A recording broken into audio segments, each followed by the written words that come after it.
আজকে সময় অবস্থা আমার, আমি এখন প্রবাসী, আমার কষ্টের টাকা, আমি কষ্ট করে বাড়িটা আমি কিনেছি।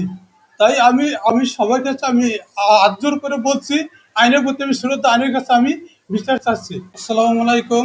আমি লিটন হাওলাদার, ইতালি প্রবাসী। আমি 17 বছর যাবৎ ইতালিতে থাকি।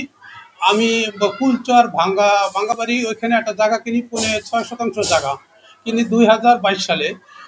2023 বাড়িটা কিনে আমি খালি জায়গা 2টা রুম সহকারে কিনে বাড়িটা আমি 6 মাস ওখানে থাকি আমার ফ্যামিলি সহকারে।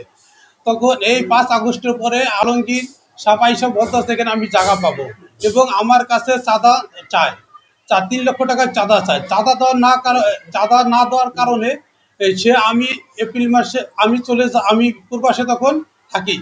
তখন সে আমার বাড়িতে এসে মারধর করে আমার ভাড়াদারকে সবাইকে এখানে বাড়িতে তার করে দেয়। তখন আমি আমি এখন আইনের মধ্যে আমি বিচার চাই জনগণের কাছে, যে আমার কষ্টের টাকা, আমি কষ্ট করে বাড়িটা কিনেছি। সবাই, আমি আইনের প্রতি সবাই আমাকে বিচারটা সঠিকভাবে আমি চাই আইনের কাছে। আপনার সবাই বিষয়টা দেখবেন। 5 আগস্টেই ওরা আমার বাড়ি ছানবোর্ড কুবাইয়া চলে আসে।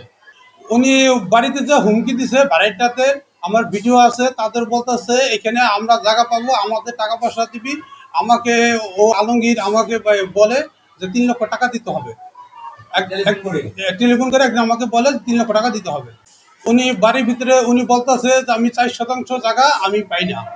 এখন এইটাই এলো আমার জায়গা। আমি বলছি যে ভাই, এটা আপনার জায়গা না, আমার হলো 6 শতাংশ জায়গা, আপনার হলো 4 শতাংশ। আপনার এই জায়গা না, এই জায়গাটা হলো আমার। আমাকে ওখান থেকে সরে যেতে বলে, তারপর আমি ওখান থেকে সরে যাই না। আমি বলছি যে ভাই, আমি যেখানে তখন আছি এটাই আমার জায়গা। এই ব্যাপারে আমাকে থানায় ডাকা হয়েছিল। তখন আমি গত মাসে এপ্রিলে আমি থানায় আসি। থানায় আসার পরে আমাকে ডাকার পরে বদন স্যার আমাকে ডাকে, ওইখানে আমি আসার পরে তারা বলে একই কথা, যে আপনার চৌধুরী ঠিক নেই, আপনি আওয়ামী লীগের সময় কিনছেন, আমি বিএনপি ক্ষমতায় হালান আপনার এগুলো, আমরা ক্ষমতায় যাব। আমি একা ছিলাম, তারা 20-25 জন লোক ছিল, আমি কোনো কথা বলি নাই। তখন আমি একটাই বলছি, যদি আপনারা পান, আপনাদের কাগজপত্র আপনি নিয়ে যাবেন। প্রথমে সে তো আমার বাড়িতে আইসা টাকার কথা বলে না, সে আইসা সামনে ভাঙে। তারপরে আমাকে পরে বন্ধুনি বলে টাকার কথা, তারপরে বলে যে আমি চৌহতি, এখানে আমি টাকা পাবো। প্রতিবেশী না, ওনাকে আমি কখনো দেখিও না, চিনি না। উনি কার থেকে কিনছে সেটাও আমি জানি না। ওনার বাড়ি হয়েছে, বাড়ি কোথায়, উনি হলো আলমগীর। উনি একবার লালবাগ বলে, ওনার ঠিকানা বলে লালবাগ।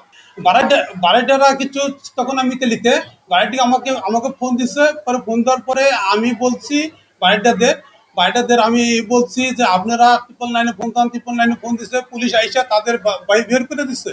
বের করে দেওয়ার পরে তারপর আবার তারা ঢুকছে না এলাকায়। ওইখানে মুরব্বীরা ছিল, তারা নিষেধ করছে। আমার বাড়ির পাশে কাকি আছে, সে বলছে যে তোমরা এগুলো করো না। তারপরে তার কথা শুনে নাই।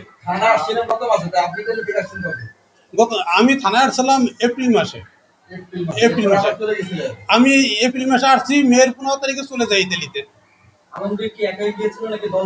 দলবল নিয়ে গেছিল, সন্ত্রাসী দলবল ও অনেক লোকজন নিয়ে গেছে।